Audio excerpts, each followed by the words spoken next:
প্রিয় ফাইন্যান্স লাভারগণ, আজকে আমরা ডিসকাস করব the Ibn Sina pharmaceutical industry পিএলসিটিকে নিয়ে। আমরা দেখেছি যে গত কয়েকদিন এই শেয়ারটি খুব ভালো পারফর্ম করেছে। গত এক বছরে এই শেয়ারটি সর্বনিম্ন প্রাইস ছিল 223 টাকা 50 পয়সা এবং সর্বোচ্চ প্রাইস ছিল 369 টাকা, যেটি কয়েকদিন আগেই হয়েছে। এবং আমরা যদি দেখি এই কোম্পানিটির প্রাইস আর্নিং রেশিও আছে এখন মাত্র 15 পিই, 15.99 পি, দ্যাট মিনস 16 পিতেই ট্রেড হচ্ছে কোম্পানিটি। এবং এই কোম্পানিটি কিন্তু খুব ভালো ইপিএস গ্রোথ ছিল এই বছর, এবং এই বছর কোম্পানিটির টপ লাইনেও কিন্তু প্রায় ভালো একটি 26% মতো গ্রোথ ছিল। তো এই কোম্পানিটির ওভারঅল পারফরমেন্স কীরকম, এই কোম্পানিটার ফান্ডামেন্টালি কীরকম, এটার ভ্যালুয়েশন করলে কীরকম প্রাইস আসবে, টেকনিক্যালি কী আমাদেরকে বলে, এটাকে এখনও কেনা যায় নাকি আমাদের হোল্ড করা উচিত নাকি সেল অফ করে দেওয়া উচিত, এই প্রত্যেকটি বিষয় নিয়ে আজকে আমরা ডিসকাস করব। সো ইবনে সিনা ফার্মাসিউটিক্যাল নিয়ে যদি আমরা শুরু করি, এটা কিন্তু ইনকর্পোরেশন হয় 1986 সালে, আপনার এটা কমার্শিয়াল প্রোডাকশন শুরু করে, এবং 1989 সালে এটা শেয়ার মার্কেটে লিস্টেড হয়। এই কোম্পানিটার একটা বিউটি হচ্ছে এটার পেইড আপ ক্যাপিটাল মাত্র 31 কোটি টাকার পেইড আপ ক্যাপিটাল কিন্তু এই কোম্পানিটি রয়েছে, এবং এই কোম্পানিটির স্পন্সর ডাইরেক্টরদের শেয়ার রয়েছে 44.67%, ইনস্টিটিউটদের শেয়ার রয়েছে প্রায় 23%, এবং পাবলিকদের কাছে 32.5%-এর মতো শেয়ার আছে। কিন্তু আমরা যদি বলি যে এই কোম্পানিটা কিন্তু আমরা অনেকদিন ডিপ্রেস প্রাইস ছিল একটা পলিটিক্যাল রিজনে, কারণ আমরা জানি একটা অন্যতম অপোজিট পার্টির মালিকরা কিন্তু এই কোম্পানির শেয়ার হোল্ড করে মেইনলি, এই কারণে এই শেয়ারটা অনেকদিন সাপ্রেস ছিল। বাট এখন কি অবস্থা হতে পারে, এটার ব্যবসা কীরকম, এটা নিয়ে আমরা ওভারঅল ডিসকাস করব। আমরা জানি যে ইবনে সিনা যে 1983 সালে ইস্টাবলিশ হয়েছে 14 একর জায়গা নিয়ে ঢাকার মাত্র 56 কিলোমিটার দূরে, এবং এইটার কিন্তু আপনার জেনারেল প্রোডাকশন ইউনিট আছে, ইনজেকশন ইউনিট আছে, স্যাফালোস্পোরিন ইউনিটও আছে অন্যান্য ফার্মাসিউটিক্যালের মতো। এটার প্রায় 20টি সেলস ডিপোট আছে সারা বাংলাদেশে, এবং ইবনে সিনা কিছু এক্সপ্যানশনাল ওয়ার্কে যাচ্ছে লাস্ট কয়েক বছর ধরে, যেইটা কিন্তু মেইন একটা ফোকাস হবে আমাদের ওভারঅল ফোরকাস্টের। সো আমরা দেখেছি ইবনে সিনা একটা এপিআই পার্ক করছে, যেটার কনস্ট্রাকশন এখনও চলছে, যদিও তারা আর্লিয়ার বলেছিল 2023 সালের ডিসেম্বরে এই এপিআই পার্কটা উদ্বোধন হবে, বাট এই 35 কোটি টাকা ইনভেস্ট করার পরও কিন্তু এখনও এটা কিন্তু আলোর মুখ দেখেনি। আমরা এক্সপেক্ট করি এই বছর অথবা 2025 সালে কিন্তু তারা এপিআইটা নিয়ে আসবে। নাম্বার 2 যে তার সাবসিডিয়ারিটা আছে 99.9% সাবসিডিয়ারি, সেটা হলো ইবনে সিনা ন্যাচারাল মেডিসিন লিমিটেড, যেখানে তারা হার্বালের প্রোডাক্ট প্রডিউস করে। বাংলাদেশে 25 বিলিয়ন টাকার মতো হচ্ছে আপনার বছরে হার্বাল মেডিসিনের কিন্তু একটি মার্কেট রয়েছে, যেটা 12% করে কিন্তু গ্রো করছে। নর্মাল মেডিসিন মার্কেট থেকে এটা কিন্তু বড় ধরনের গ্রোথ হয়েছে। এই জন্য ইবনে সিনা 2019 সালে আপনার এই হার্বাল মেডিসিন বা ন্যাচারাল মেডিসিন যে ইউনিটটা, এটা তারা কমার্শিয়াল প্রোডাকশন শুরু করে। এবং আমরা দেখবো যে একটা ইন্টারেস্টিং পার্ট, যে ইবনে সিনার ওভারঅল রেভিনিউতে কিন্তু এটা 11% এখন কন্ট্রিবিউট করছে, এবং এটার গ্রোথটাও কিন্তু খুবই ইমপ্রেসিভ। এবং আমরা সর্বশেষ যেটা দেখছি যে ইবনে সিনা এখনও এটা লঞ্চ করে নাই, সেটা হচ্ছে ইবনে সিনা পলিমার ইন্ডাস্ট্রিজ লিমিটেড, যেখানে তাদের ক্যাপসুলের জন্য হচ্ছে তারা যে প্যাকেজিংটা করে ওইটা করবে, প্যাড বোতলের কাজ করবে, প্লাস্টিক ক্যাপ করবে, আই ড্রপারের আর বায়ালসটা ক্রিয়েট করবে, প্লাস্টিক ড্রপ করবে, এবং ইন সেকেন্ড ফেজ তারা blister foils, laminated strip foils, মানে মেইনলি তাদের ব্যাকওয়ার্ড লিঙ্কেজ হিসাবে যেগুলো লাগে প্যাকেজিংয়ের জন্য, এই প্রোডাক্টগুলো কিন্তু তারা করবে। এবং ইবনে সিনার একটি বড় ইস্যু হলো যে 400-র মতো প্রোডাক্ট আছে, এবং গত বছর তারা 20টির মতো প্রোডাক্ট লঞ্চ করেছে, যেখানে আমাদের ওভারঅল ইন্ডাস্ট্রিতে এখন 950টির মতো জেনেরিক ট্যাবলেট আছে। সো ইবনে সিনার কিন্তু এইখানে একটা ভালো গ্রোথ আছে, সে কিন্তু চাইলে আরও অনেকগুলো নতুন প্রোডাক্ট সামনে ভালো পলিটিক্যাল সিনারিওতে সে নিয়ে আসতে পারবে, এটাই আমরা বিশ্বাস করি। এরপর যদি আমরা বলি ইবনে সিনার যে টপ 10 ঔষধ, এটা থেকে তার রেভিনিউর 55% লাস্ট ইয়ার জেনারেট হয়েছে। তার সেলসের 11.23% রেভিনিউ আসে ডেক্সলান থেকে, যেটা একটা গ্যাস্ট্রোলজি ট্যাবলেট। এরপর জোরেল থেকেও আপনার প্রায় 10.9% আছে, গ্যাবিসল থেকে হচ্ছে 10.09% আসে। গ্যাবিসেলের নাম আপনারা হয়তো অনেকেই শুনেছেন। তার ডায়াবেটিক্সের একটা ওষুধ আছে লিনাক্স, এটা থেকে 6.89% আসে। ইসোলোকটা কিন্তু খুবই ভালো চলে, এটার নাম আপনারা শুনে থাকবেন, যেটা তার রেভিনিউ 3.06% কন্ট্রিবিউট করে। তো এই যে টপ 10 প্রোডাক্ট, এই টপ 10 মধ্যে 4টাই গ্যাস্ট্রোলজি ট্যাবলেট, যেটা কিন্তু ওর টপ 10-এর 35% তার টোটাল রেভিনিউ গ্যাস্ট্রোলজি ট্যাবলেট থেকে আসে।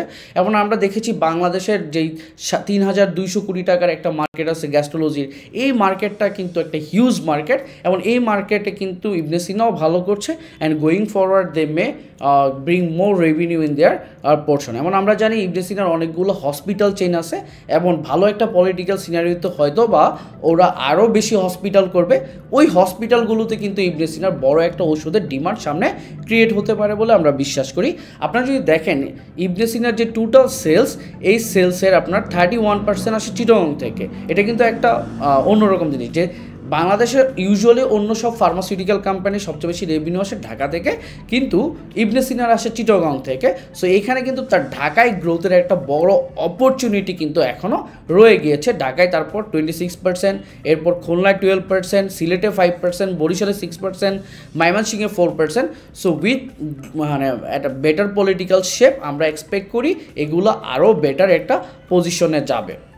এমন আপনারা যদি দেখেন টপ 20 প্রোডাক্টের মধ্যে কিন্তু আমাদের টপ 20 সেলিং প্রোডাক্ট ওভারঅল ইন্ডাস্ট্রিতে, এখানে কিন্তু ইবনে সিনার কোনো ঔষধ নাই, বাট আমরা এক্সপেক্ট করি with the good governance and in a better political scenario তারা কিন্তু এখানেও কিন্তু হিট করতে পারে। ইবনে সিনার আইকিউভিআর ডেটা অনুযায়ী তার মার্কেট শেয়ার হচ্ছে আপনার 0.98%, যেখানে তার 320 কোটি টাকার রেভিনিউ দেখায়। আমরা জানি যে আইকিউভিআরতে কিছু স্যাম্পলিংয়ের বেসিসে ডেটা দেখায়, এই জন্য রেভিনিউ কম। আমাদের যদি আমরা অ্যাকচুয়াল ইবনে সিনার রেভিনিউ দেখি, তাহলে আমরা দেখতে পারবো যে এই বছর প্রথম 9 মাসে কিন্তু এই কোম্পানিটি আপনার শুধুমাত্র ইবনে সিনা ফার্মাসিউটিক্যাল সে কিন্তু 744 কোটি টাকার রেভিনিউ জেনারেট করেছে, যেটা টোটাল তার 27%-এর মতো রেভিনিউতে গ্রোথ এসেছে। এমন আমরা যদি কনসোলিডেটেড বেসিসেও দেখি, তারপরও 26.22% তার রেভিনিউ গ্রোথ হয়েছে। আমরা দেখেছি ইবনে সিনা ন্যাচারাল মেডিসিন কিন্তু অলরেডি 93 কোটি টাকার রেভিনিউ জেনারেট করেছে 9 মান্থে। সো আমরা এক্সপেক্ট করি যে এটা 110 কোটি টাকার মতো চলে যাবে।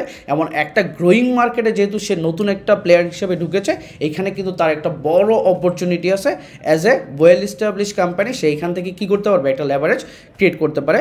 এছাড়া তার যেই হচ্ছে আপনার লোকাল রেভিনিউ এবং এক্সপোর্ট রয়েছে প্রায় 20 কোটি টাকার মতো ইয়ারলি।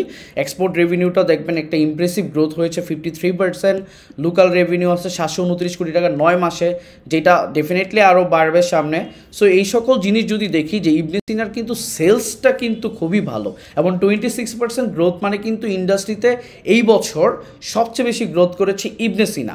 এখন একটা প্রবলেম হচ্ছে, আপনি যদি দেখেন অন্যান্য কোম্পানির মতো ইবনে সিনার মার্জিনগুলো কিন্তু অত ভালো না। আপনি যদি দেখেন কস্ট অফ গুডস সোল্ডসে কিন্তু তার 46% মানে 49% তার ম্যাটেরিয়াল কস্টে চলে যায়, এবং overall cost of goods sold হচ্ছে 60% এই বছর, যেটা লাস্ট ইয়ার 58% ছিল। এটা জাস্টিফাইড যে এই কোম্পানিটা হয়তো বা মানে সব কোম্পানির মতোই এই পাওয়ার কস্ট বাড়া, ডলারের কস্ট বাড়া, ওষুধের দাম বাড়াতে না পারা, এই সকল কারণে তার কিন্তু একটা ডিগ্রোথ হয়েছে। আপনারা যদি দেখেন ইবনে সিনার একটা প্রবলেম হচ্ছে কিন্তু সে কিন্তু ওভার ক্যাপাসিটিতে এখন তার বেশিরভাগ ট্যাবলেট, যেমন ট্যাবলেটে কিন্তু সে ওভার ক্যাপাসিটিতে অপারেট করছে, সে ক্যাপসুলে ওভার ক্যাপাসিটিতে করছে, লিকুইডিটিও অলমোস্ট 99% ইউটিলাইজ হয়ে গেছে, ড্রপে 146% হচ্ছে আপনার আর মানে ইউটিলাইজেশন করছে। অ্যাকচুয়ালি আপনারা মনে রাখবেন, যখন একটা ফার্মা দেখবেন যে ওর ক্যাপাসিটি থেকে বেশি প্রোডাকশন করছে, দ্যাট মিনস তারা টুল ম্যানুফ্যাকচারিং করে। ধরেন ইবনে সিনার নিজের জায়গা নাই, র্যাঙ্কস ফার্মার জায়গা আছে, ও র্যাঙ্কস ফার্মা থেকে কী করবে আপনার প্রোডাকশন করবে, যেটা আমরা স্কোয়ার ফার্মার ক্ষেত্রে দেখেছি। আমরা আগে এক সময় র্যানেটার ক্ষেত্রে দেখতাম, বাট র্যানেটা এখন রিসেন্টলি অনেক ক্যাপাসিটি ইনক্রিজ করার কারণে র্যানেটার কিন্তু এটা লাগছে না। বাট ইবনে সিনার এই ক্ষেত্রে অন্য টুল ম্যানুফ্যাকচারিং বা থার্ড পার্টি ম্যানুফ্যাকচারিং কিন্তু তার করতে হয়। এই কারণেও আমার মনে হয় যে এখানে তার গ্রস মার্জিনটা অন্যদের থেকে একটু কম। এখন যদি আমরা দেখি যে এই কোম্পানিটার আমরা একটা ইন্ডাস্ট্রি ভিউ নিয়ে আসলে আমরা বুঝতে পারবো যে ইবনে সিনা কোন পজিশনে অ্যাকচুয়ালি আছে। আমার কাছে ইবনে সিনার একটা ইমপ্রেসিভ জিনিস হচ্ছে, আপনি যদি দেখেন ইবনে সিনার লাস্ট 5 ইয়ার্সের রেভিনিউ গ্রোথ হচ্ছে প্রায় 17%, 3 ইয়ার্সের 15.87%, এবং তার কিন্তু আপনার ইপিএসের লাস্ট 3 ইয়ার্স গ্রোথ 17%, লাস্ট 5 ইয়ার্সের গ্রোথ হচ্ছে 7.37%। কোম্পানিটা কিন্তু আপনি দেখেন লাস্ট 3 ইয়ার্স কিন্তু সে স্কোয়ার থেকে বেশি গ্রো করেছে, বেক্স ফার্মা থেকে বেটার গ্রো করেছে, অ্যাকমি ল্যাবরেটরিজ থেকেও কিন্তু অ্যাকমি ল্যাবরেটরিজ এবং এই কোম্পানিটা কিন্তু অনেক ভালো গ্রো করেছে। বাট এই কোম্পানিটার একটাই যদি আপনি প্রবলেম দেখেন, এই কোম্পানিটার ইবিটদা মার্জিন 10.4, ওয়ারেস আপনার স্কয়ার ফার্মার ইবিটদা মার্জিন হচ্ছে 29.74। ওয়ারেস আপনি যদি দেখেন যে রেনেটার হচ্ছে আপনার 12%, যদি একটু কমেছে রেনেটার, আগে অনেক বেশি ছিল। বেক্সিমকোর যেখানে 22%, বিকন ফার্মার যেখানে 20%, অ্যাকমি ল্যাবরেটরিজের যেখানে 23%, নাভানা ফার্মার যেখানে 16%, এই কোম্পানিটার মাত্র কিন্তু 10.4%। দ্যাট মিনস এই কোম্পানিটার কিন্তু কিছু ইনএফিসিয়েন্সি আছে, যেইটা হতে পারে তার জন্য সামনের কয়েক বছরের একটা চ্যালেঞ্জ। এই চ্যালেঞ্জটা নিয়ে যদি সে চলতে পারে এবং সে যদি এই মার্জিনটা তার ইন্ডাস্ট্রি অ্যাভারেজ যে লেভেল 22 থেকে 23%, ইবিটদা মার্জিনটা যদি ওইখানে নিতে পারে, তাহলে কিন্তু তার জন্য একটা গেম চেঞ্জিং অবস্থা ক্রিয়েট হবে ইবনে সিনার জন্য। অন্যদিকে আমরা সব দিকেই বলতে পারি যে এই কোম্পানিটা কিন্তু খুবই ভালো একটা পজিশন আছে। আমরা যদি দেখি যে গ্রস প্রফিট মার্জিন কীরকম ছিল, gross profit, so gross profit মার্জিনেও যদি দেখেন যে ইবনে সিনা কিন্তু 40% যেখানে গ্রস প্রফিট, অন্য কোম্পানিদের কিন্তু গ্রস প্রফিট অনেক বেশি। সো এইখানে ইবনে সিনা একটু পিছিয়ে আছে। এবং ইবনে সিনার আরেকটা প্রবলেম হচ্ছে অপেক্সটাও কিন্তু 38% of its revenue, which is very high compare to other listed company. So এই সকল বিষয় কিন্তু তাকে কী করতে হবে, ঠিক করতে হবে। আমরা ইবনে সিনার ফাইন্যান্সিয়ালস যদি দেখি, তার কিন্তু মাত্র 105 কোটি টাকার শর্ট টার্ম লোন আছে এবং খুবই অল্প পরিমাণ কিছু লং টার্ম লোন আছে। এক্ষেত্রে এই কোম্পানিটার যে টার্ন ওভার গিভেন যে আপনার 915 কোটি টাকা বা 1000 কোটি টাকার টার্ন ওভারের একটা কোম্পানির এই লোনটা ইজ জাস্টিফাইড। এই লোনটা অনেক বেশি না, তার ডেট টু তার যদি আপনি অন্য রেশিওগুলো দেখেন, তার রেশিওগুলোও খুব ভালো আপনারা দেখবেন। আমি একটা করে রেশিও আপনাদেরকে দেখাচ্ছি। হিস্ট্রিক্যালি এটা ইউজুয়ালি 17 থেকে 18 পিতে ট্রেড হতো, এখন 16 পিতে ট্রেড হচ্ছে। সো এখানে কিন্তু পির ক্ষেত্রে আমরা বেশি গ্যাপ দেখছি না। তারপর যদি আপনারা বলেন যে মার্জিন এই কোম্পানিটার 42% গ্রস মার্জিন, ইবিটদা মার্জিন 11%, যেটা হায়েস্ট 12.5% ছিল। অপারেটিং মার্জিন তার হায়েস্ট ছিল 9.9%, এখন 9%। নেট প্রফিট মার্জিন মাত্র 6.6%, যেটা লাস্ট ইয়ার 7.1% ছিল। আমরা যদি এই কোম্পানিটার ক্যাপিটাল এফিসিয়েন্সি দেখি, তার কিন্তু আপনার রিটার্ন অন ইকুইটি ভালো 20%-এর ওপরে। তারপর যদি আমরা দেখি যে তার ক্যাশ কনভার্সন সাইকেল কিন্তু খুবই ভালো, স্কোয়ার থেকেও ভালো, তার মাত্র 62 ডেজ, যেখানে স্কোয়ারের প্রায় 125 দিন। সো ক্যাশ কনভার্সন সাইকেলের দিক দিয়ে কিন্তু এই কোম্পানিটা খুবই একটা ভালো পজিশন আছে, ওর এই জন্য বেশি ওয়ার্কিং ক্যাপিটালের প্রয়োজন হয় না। আমরা দেখেছি যে ওর মাত্র 105 কোটি টাকা শর্ট টার্ম লোন আছে এবং তার টোটাল ডেট আছে 90, নেট ডেট অ্যাকচুয়ালি 62 crore টাকা। এখন যদি আমরা দেখি, এখন যেহেতু সে একটু এক্সপ্যানশনে গিয়েছে, তার টোটাল লোন আছে 160 কোটি টাকা, এর মধ্যে 105 কোটি টাকায় হচ্ছে শর্ট টার্ম লোন, বাকিটা হচ্ছে ওর লং টার্ম লোন। লোনের দিক দিয়ে ওই কোম্পানিটা খুবই ভালো একটা পজিশন আছে। আমরা আগেই বলেছিলাম যে এমপ্লয়িটা এই কোম্পানির 4000 এমপ্লয়ি আছে। এইটা আমার কাছে একটু ইনএফিশিয়েন্ট মনে হচ্ছে যে 4000 এমপ্লয়ি দিয়ে তারা 10,000 কোটি টাকার রেভিনিউ জেনারেট করতেছে। সো বছরে যদি আমরা বলি, তাদের রেভিনিউ কিন্তু কম্পারেটিভলি অনেক কম এবং এদের ইফিসিয়েন্সি কিন্তু এইভাবে অনেক কম।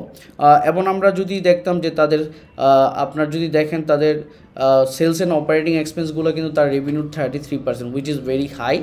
তো এই একটা মোমেন্টে আমরা যদি ওকে ফান্ডামেন্টাল অ্যানালাইসিস করি, কি হবে দেখেন, এই বছর এই কোম্পানিটা 26% গ্রো করেছে। আমরা ধরে নিলাম যে নেক্সট ইয়ার এই কোম্পানিটা 12% গ্রো করবে এবং নেক্সট ইয়ার থেকে কিন্তু এই কোম্পানিটা actually 12%, it should go at 15% যখন এটার এপিআই আসবে, যখন হচ্ছে ন্যাচারাল মেডিসিনটার সেল আরও বাড়বে উইথ ফেভারেবল পলিটিক্যাল সিচুয়েশন। এই কোম্পানিটা আই থিঙ্ক এই বছর 20%-এর মতো গ্রো করা উচিত এবং মানে এপিআই আসবে, তারপর তার হচ্ছে পলিমারের ব্যাপারটা আসবে। সো সব মিলায় আমি এই কোম্পানিটার বেটার একটা রেভিনিউ গ্রোথ দেখতে পাচ্ছি। এবং আপনারা দেখে থাকবেন যে এই কোম্পানিটার কিন্তু ইবিআইটি মার্জিন বা অপারেটিং প্রফিট মার্জিন অন্যান্য কোম্পানি থেকে অনেক কম।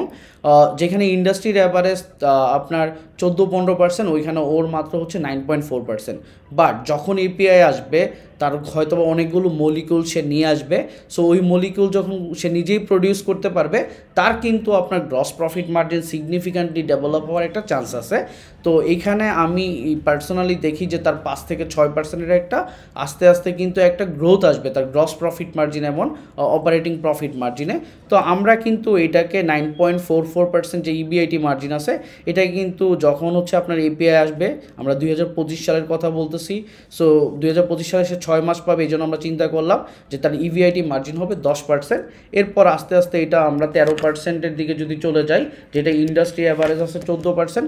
সো আমরা যদি ওভারঅল 14%-এর দিকে নিয়ে যাই, এবং আমরা জানি এই ধরনের ফার্মাসিউটিক্যাল কোম্পানিগুলোর ট্যাক্স রেট হচ্ছে 22.5%, কারণ তাদের কিছু ট্যাক্স ট্রানজ্যাকশন করতে হয়, ক্যাশ ট্রানজ্যাকশন করতে হয়, তারা 20%-এর বেনিফিটটা নিতে পারে না। এবং এই কোম্পানিটা যেহেতু এখন একটা ভালো ক্যাপেক্স মোডে আছে, আই থিঙ্ক যে এই 2 বছর এই কোম্পানিটা বড় ক্যাপেক্স করবে। সো এই 2 বছর পলিমার এবং হচ্ছে আপনার ইয়েতে এবং নতুন ফেভারেবল গভর্নমেন্ট সিচুয়েশনে তারা হয়তো আরও এক্সপ্যানশন করবে। সো এবং এই কোম্পানিটার অলরেডি অনেক ক্যাপাসিটি ইউটিলাইজ হয়ে গিয়েছে, যেহেতু লোন টোন অনেক কম আছে, আই থিঙ্ক এই কোম্পানিটার ক্যাপেক্স করার একটা ভালো চান্স আছে।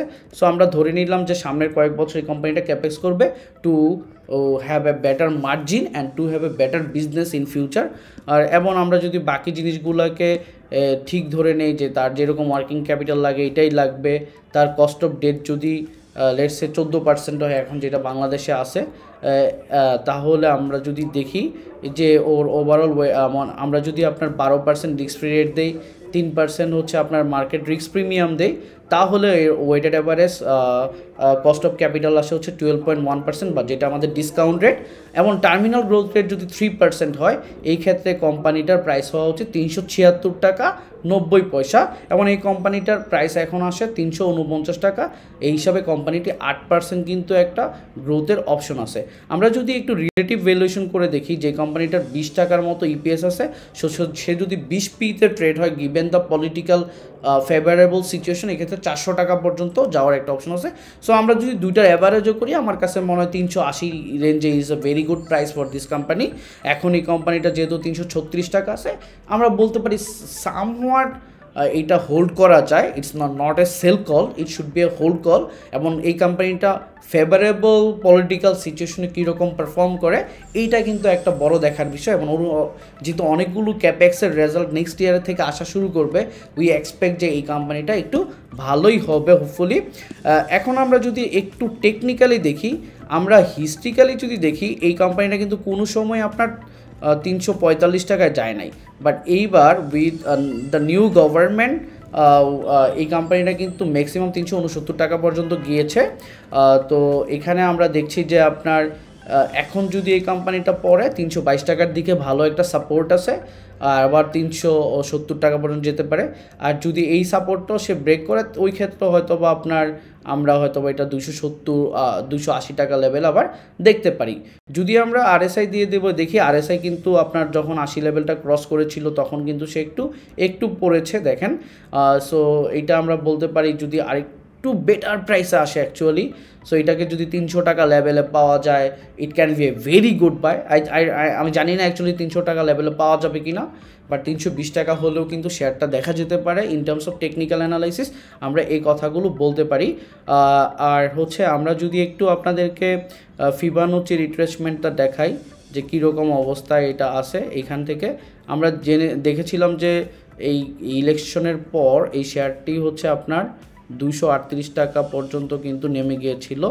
সো আমরা যদি ওভারঅল দেখি, আমরা একটু বড় করে দেখতেছি। সো এখন মানে আপনার 321 টাকা লেভেল একটা স্ট্রং সাপোর্ট এখানে আছে। সো মানে 336 টাকা থেকে যদি নেমে যায় শেয়ারটা, আই থিঙ্ক 321 টাকায় ভালো একটা সাপোর্ট পাবে। যদি 321 টাকা থেকে নেমে যায় 306 টাকায় আসবে, আর এর নিচে আসলে 291। আর এটার আমাদের লং টার্ম এক্সপেকটেশন যে এটা 370 টাকার দিকে যাবে বা 380 টাকা, এবং 400 টাকা পর্যন্ত এই শেয়ারটা এই বছরের মধ্যে যেতে পারে, given all the political better situation of this company.